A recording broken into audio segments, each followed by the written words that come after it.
Heyo, Greg Branos for the Coach Speak Index. What is good, everybody?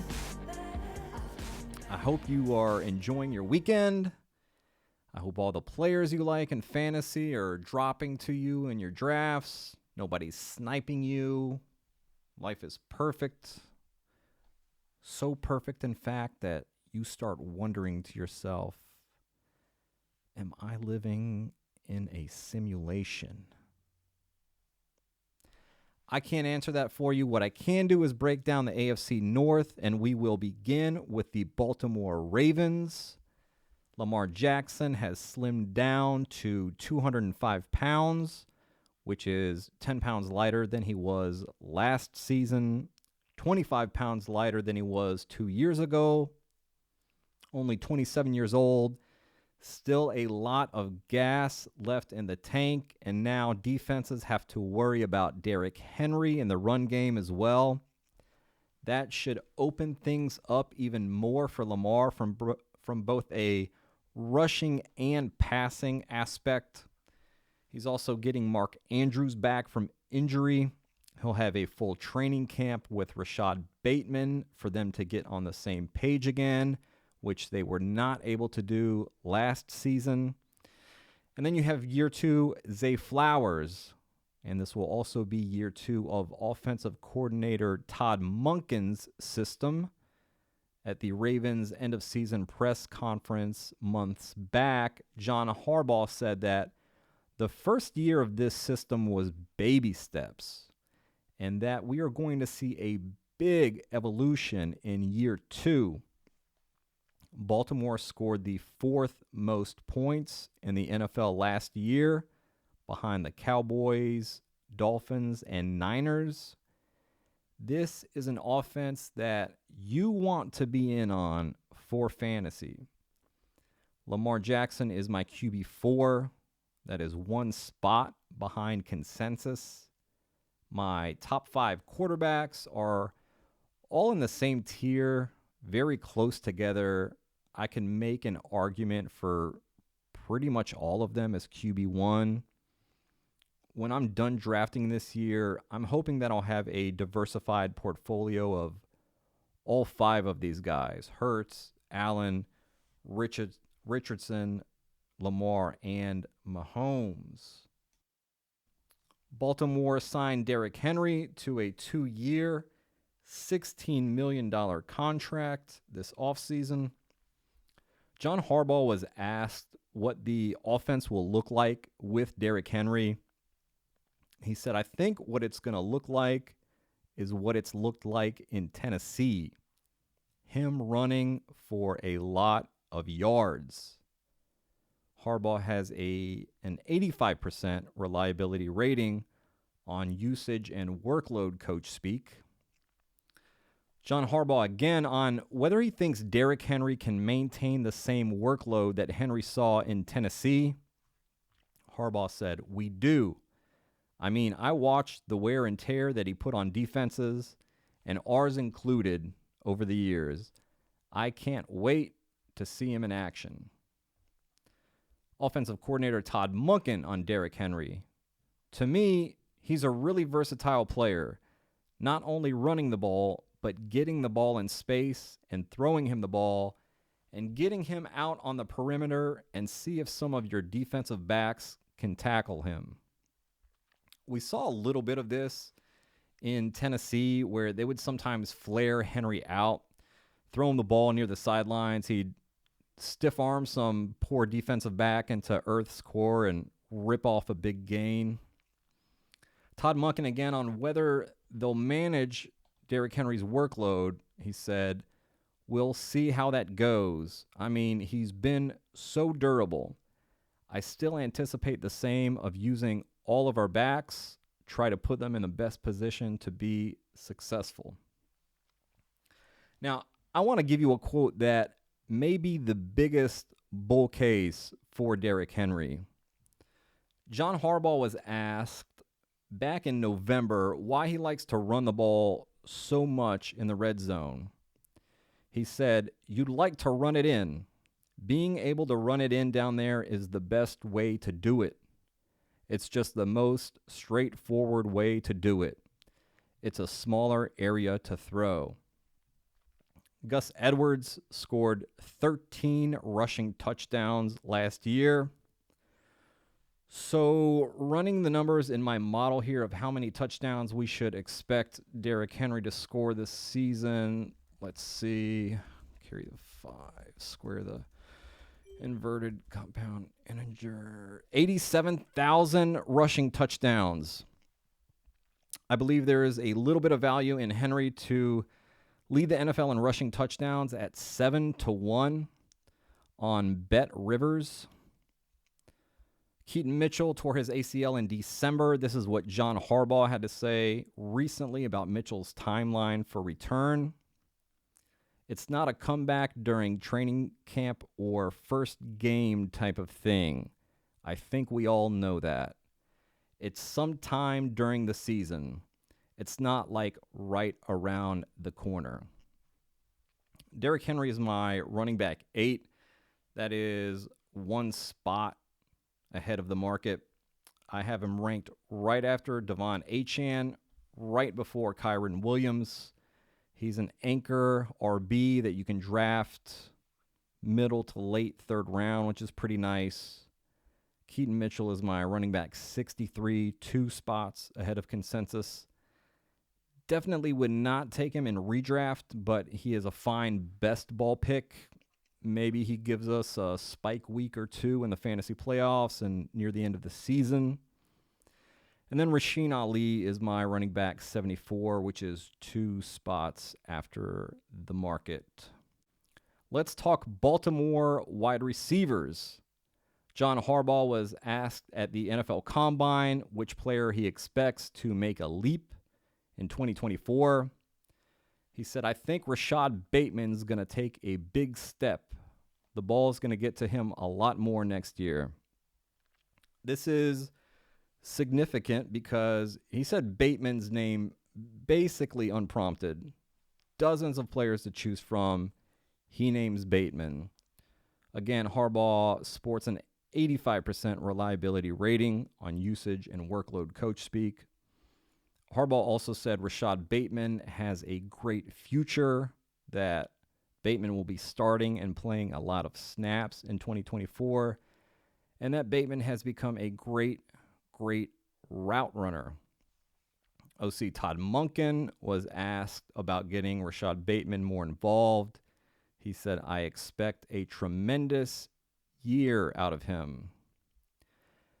Rashod Bateman actually got open a lot last season. You can go check out the cut-ups that are out there. He was right on the cusp of the top quadrant in ESPN's open score in 2023. Lamar was just not on the same page with him, and maybe that has to do with Bateman missing a lot of training camp because of a foot injury. But we know Bateman is a really good receiver when healthy. Go check out Matt Harmon's work on him. There are much worse flyers in the 14th round of drafts than the Ravens' full-time wide receiver 2. General Manager Eric DeCosta on what Devontae Walker brings to the wide receiver room.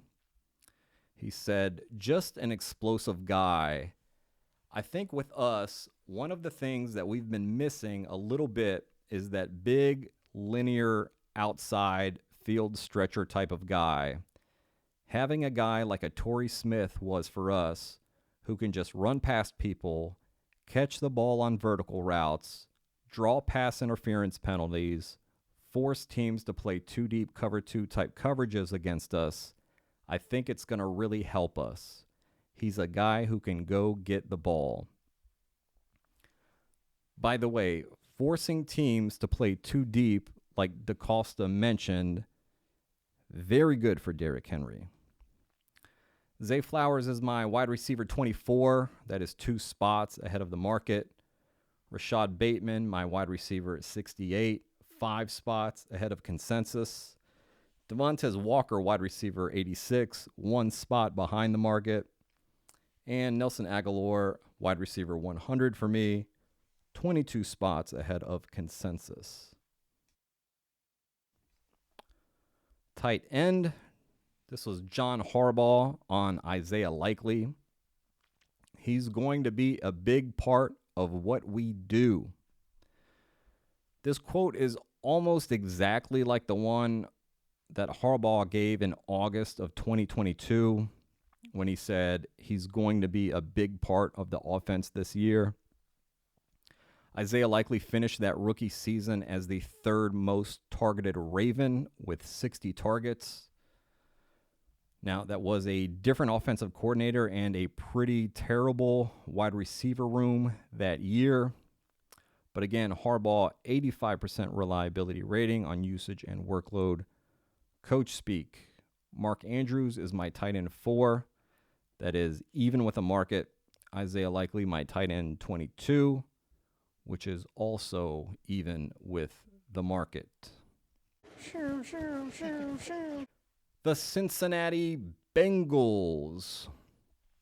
Zach Taylor says that Joe Burrow's recovery from wrist surgery has been positive.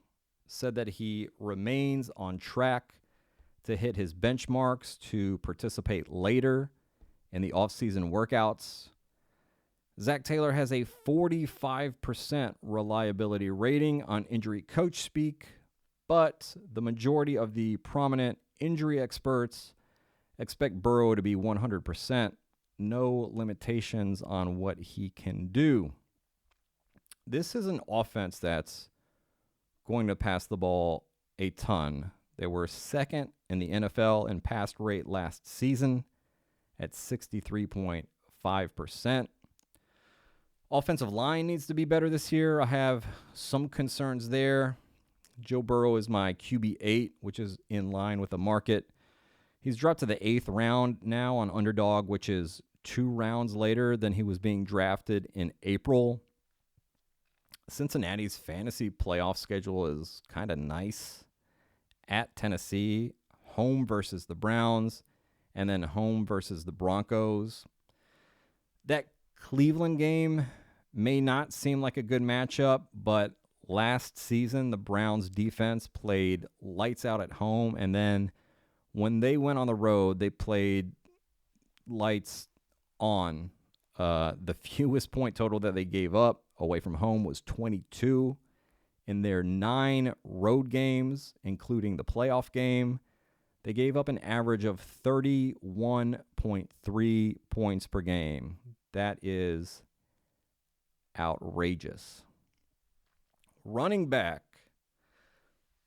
What are we going to do with this backfield? And that is only like a half rhetorical question.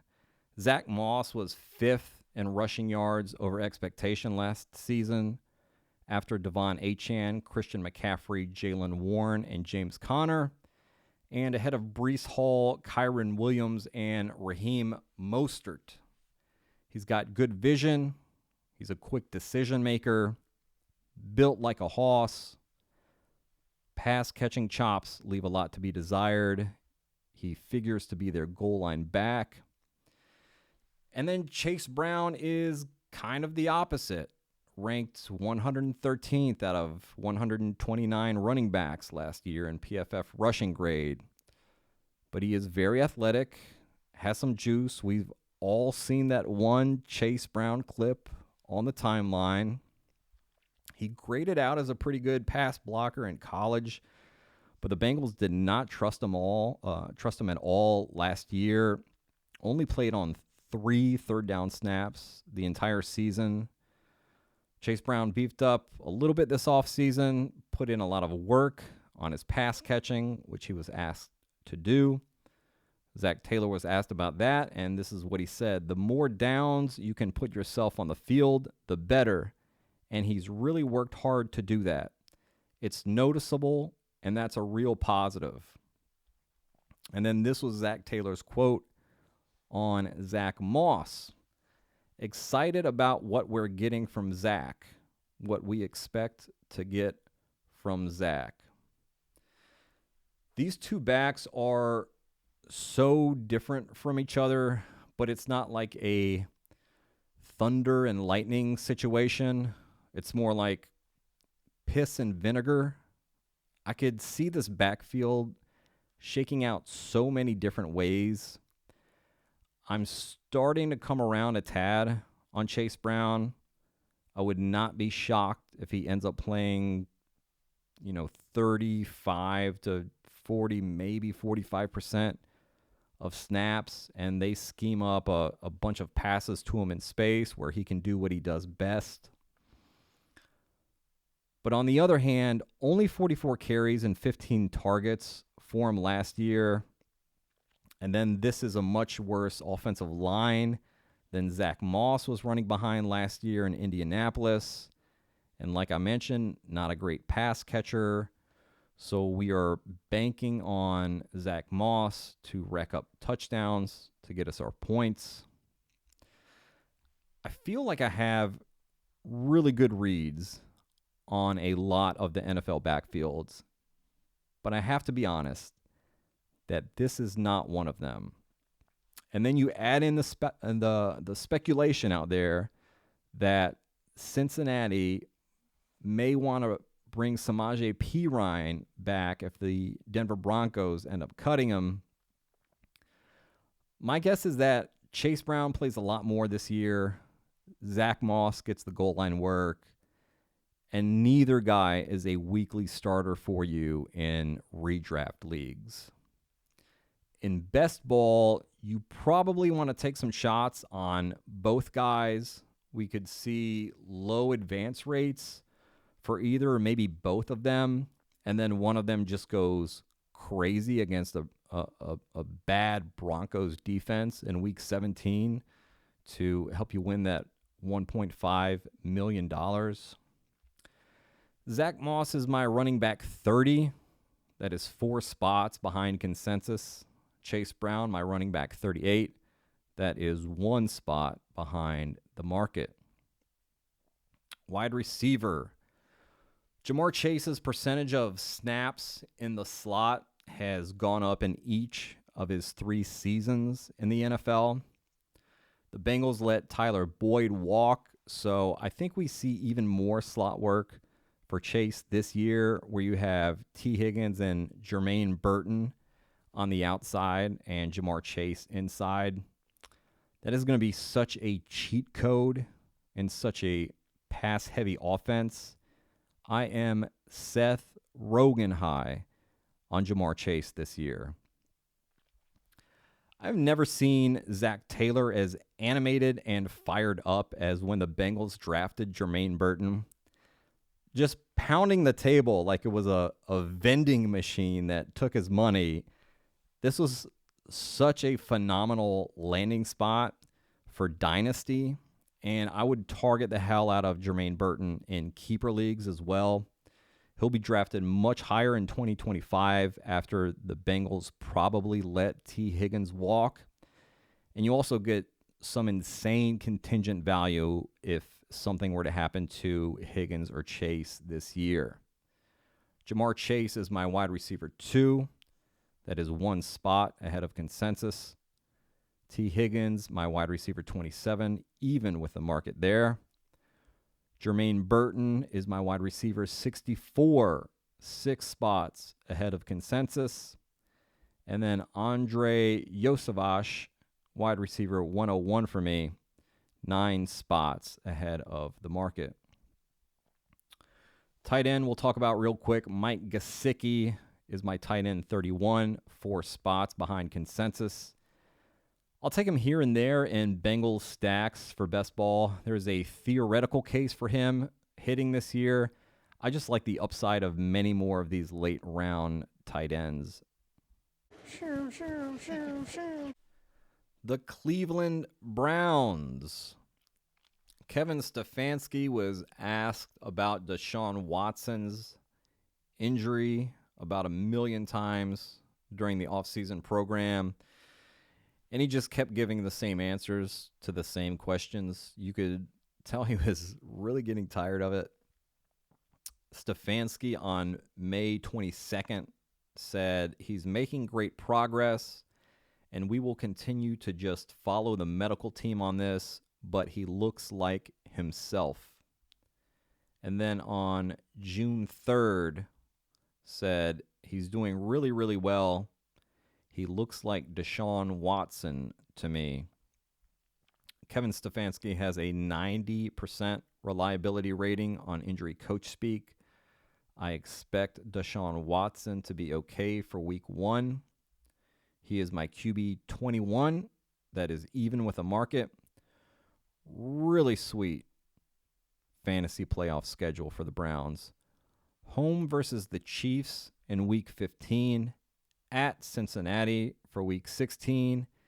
And then back home in week 17 to host the Miami Dolphins. Running back. Nick Chubb suffered a torn ACL and MCL in his left knee in week 2 of last year.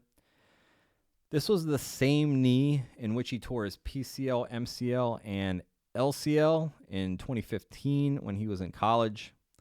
A video popped up this past week where we saw Chubb jumping around on that left leg, and that left a good impression with many of the injury experts. Kevin Stefanski was asked a few weeks ago about the possibility of Nick Chubb suiting up in week 1. He said, "No time frame with Nick. I would not doubt this young man." When he was asked about the running back room a couple months ago, Stefanski said, "With Nick, obviously, we'll continue to let him rehab. And when he's ready and the doctors tell me he's ready, he goes. Until then, we like the guys we have." And then he went into talking about Jerome Ford. He said, "I think Jerome has done a nice job. He had some really, really, really big moments for our football team, and he made big plays for us when we needed it. So excited about that." If you're counting at home, that was 3 reallys that Kevin Stefanski used there. So it sounds to me like Nick Chubb will be available at some point during the season, and when he is, the Browns want him to fill the RB1 role again. I could see that being several weeks into the season. Maybe they ease him in, and then by midseason, he's the dude there again. Stefanski obviously likes Jerome Ford, even though I think he's one of the more average running backs in the NFL. Ford's pass catching abilities certainly help in PPR formats and also help him retain a role even when Chubb does return. Cleveland signed Deonta Foreman and Nyheim Hines this offseason as well. I'm not drafting any Hines, but Foreman is interesting.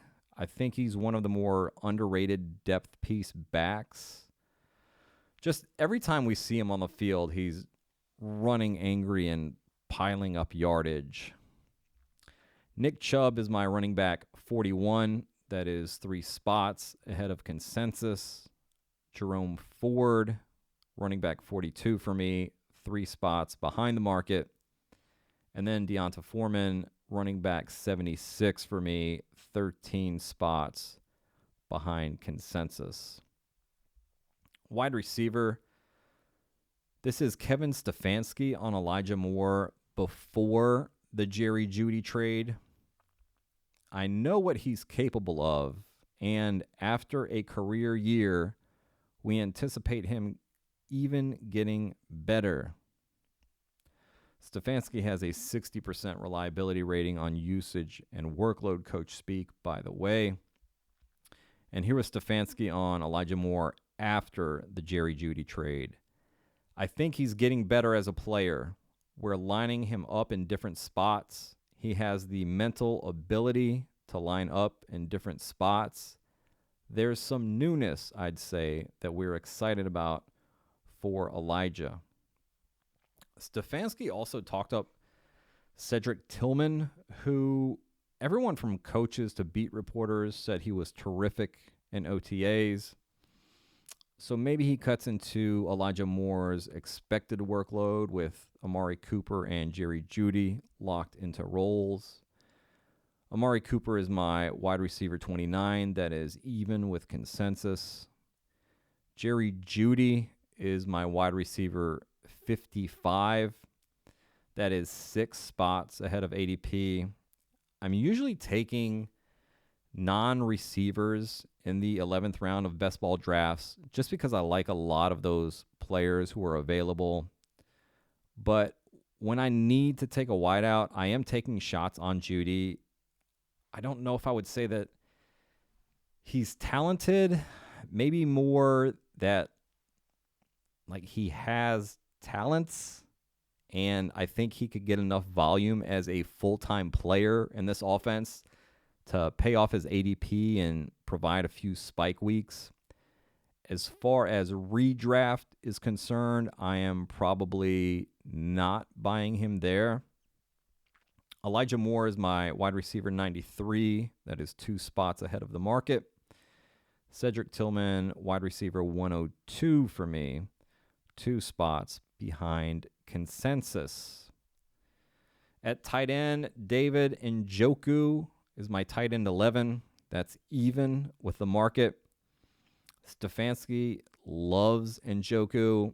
I do wonder if we will continue to see as much usage now with former offensive coordinator and tight end lover Alex Van Pelt gone to New England. The Pittsburgh Steelers. So back on January 18th of this year, Mike Tomlin was asked, Mike, I know you said it'll be a competition, most likely, but do you believe that next year's quarterback is currently on your roster? Mike Tomlin said yes.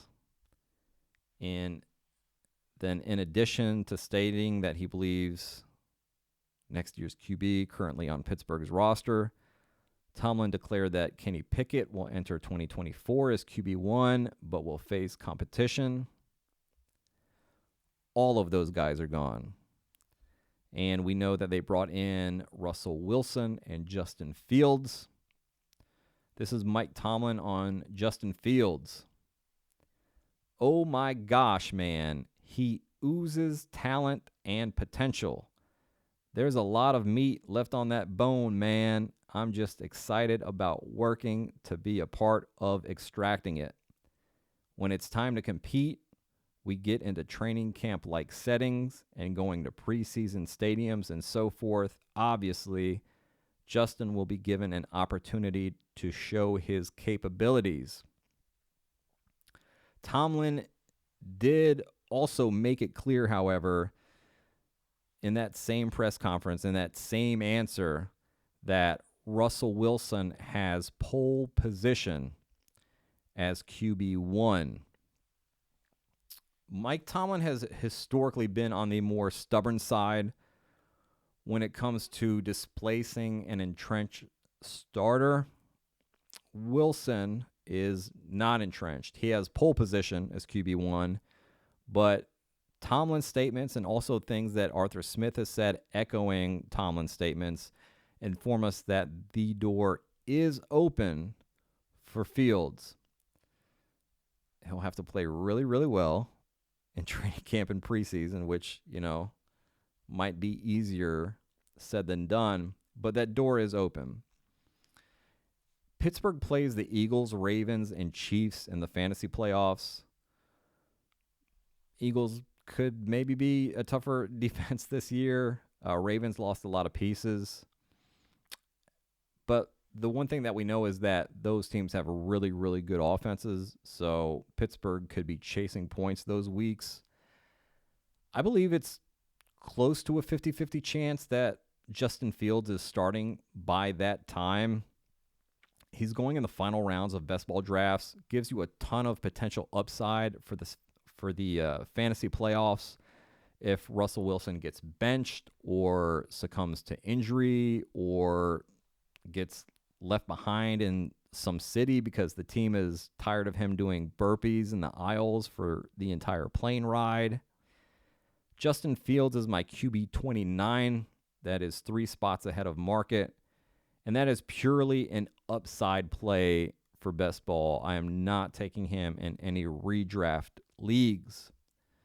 And then Russell Wilson, my QB 30. That is 1 spot ahead of consensus. Let's talk Steelers running backs.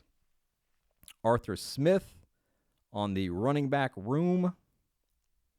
He said there's plenty of carries to go around, whether that's traditionally or non-traditionally. And of course, he goes on to mention Cordarrelle Patterson's name because Arthur Smith is a sick man who needs professional help. What was most interesting about Smith's answer to what the running back room workload will look like is him saying that there should be about 1,100 offensive plays during the season. And he just immediately does the math that basically 550 of those plays will be runs. And this confirms what we already knew. Pittsburgh will be one of the run-heaviest teams in the NFL this year.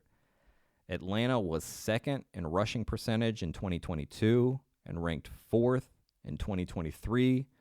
Pittsburgh was the 5th run-heaviest team last season, and then they went out and invested in their offensive line. Arthur Smith loves big, thumping running backs, and the Steelers have 2 of them in Najee Harris and Jaylen Warren. I want you to hear this stat, which comes courtesy of Pat Thorman. Last year, Bijan Robinson was in a 3-way tie for 4th among all Falcons in goal line carries and catches behind Jonnu Smith, Cordarrelle Patterson, and Tyler Algier. Let me tell you something right now. Mike Tomlin will not put up with Arthur Smith's shenanigans. Like Tomlin said recently in a press conference, assistants make suggestions, head coaches make decisions. Something to file away for later in the season for fantasy, or if you're playing DFS or you're betting player props. Mike Tomlin loves to ride Najee Harris when the weather is nasty. He confirmed this when he was asked about it in a post-game press conference after a rainy Week 18 slop fest against Baltimore last year. Najee Harris in that game carried the ball 26 times for 112 yards and a touchdown and added 5 catches for 21 yards. Najee Harris is my running back 22. That's 1 spot behind consensus. Jaylen Warren is my running back 23. That is 2 spots ahead of the market. Pittsburgh wide receivers. Reporters asked Arthur Smith who the wide receiver 2 is, and he gave his typical Arthur Smith word salad answer that included, it's all subjective, things happen during the season, not my responsibility, I don't get too caught up in labeling guys, and things can always change. Every time this guy answers a question, I feel like the mother in The Babadook. Like, why can't you just be normal, Arthur? Mike Tomlin on rookie wide receiver Roman Wilson. said he's a good player. He's competitive. He creates separation at break points. He's battle-tested on the interior portions of the field. He comes from a winning program. You can't say enough about the winning component in terms of how it shapes their relationships with the game and what they're willing to do and their mettle. And he checks a lot of those boxes. I don't know who emerges as the wide receiver 2 for this team. Maybe it's Calvin Austin. Maybe it's Van Jefferson. Maybe it's Roman Wilson. Even if someone locks it down, it may not prove to be a valuable fantasy role in terms of just a smashing value in the later rounds. I don't know if I would take any of these guys in redraft. I will say this, though. Roman Wilson is not the biggest dude, but he is tenacious when it comes to run blocking and fully committing to that. And for a team that wants to run the ball as much as Pittsburgh does, that could get Roman Wilson on the field quite a bit. George Pickens is my wide receiver 32. That is 4 spots behind consensus. Roman Wilson, my wide receiver 88, 16 spots behind the market.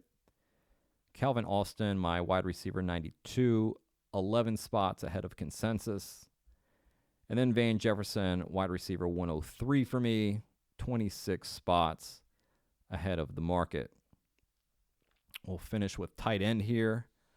We are all aware of Arthur Smith's affinity for tight ends. Pat Freiermuth is in a position to get absolutely peppered with targets this year. He is my tight end 13, which is 1 spot ahead of the market. That is going to do it for the AFC North. We will close out this conference on our next episode, which will cover the AFC East. We're on Twitter at CoachSpeakIndex. Go follow us if you aren't already. And please like and subscribe. That helps out so much. We received a really nice review on Apple Podcast from Lazaro Wright, who said, "Great new show. Fantastic addition to the fantasy football ecosystem. Information clearly disseminated. Highly recommended." Thank you, Lazaro Wrights. That is very kind. I am so glad that people are digging the show and the Coach Speak Index in general. I would love to hear your thoughts, whether they're about the podcast, player takes, whatever. This is our journey. I hope you all have a good one. I'll see you here next time. Take us out, Sarah.